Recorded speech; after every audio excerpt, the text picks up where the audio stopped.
जय शिवराय। आता मी आहे किल्ले सुधागड येथील चोरदिंडी या ठिकाणी। पाहू शकता आपण ही अभेद्य चोरदिंडी आणि हा अभेद्य असा बांधकाम संपूर्ण आयुष्यामध्ये आपल्याला जर घर बांधायचं म्हटलं तर पूर्ण आपलं आयुष्य संपतं तरी आपलं घर बांधून नाही होत। पण छत्रपती शिवाजी महाराजांच्या त्या काळामध्ये महाराजांचं आयुष्य फक्त 50 वर्षे, पण 50 वर्षाच्या काळामध्ये महाराजांनी जवळपास 100हून अधिक किल्ल्यांची बांधणी केली आणि ती बांधणी 400 वर्ष उलटून गेले तरी सुद्धा हे बांधकाम अजून असंच्या असं शाबूत आहे।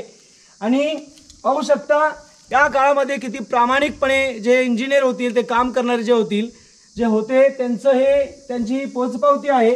अजून सुद्धा हे बांधकाम जसंच्या तसं शाबूत आहे आणि पूर्ण ही चोरदिंडी आपण आता दाखवणार आहोत तुम्हाला। अभेद्य असं हे बांधकाम डायरेक्टली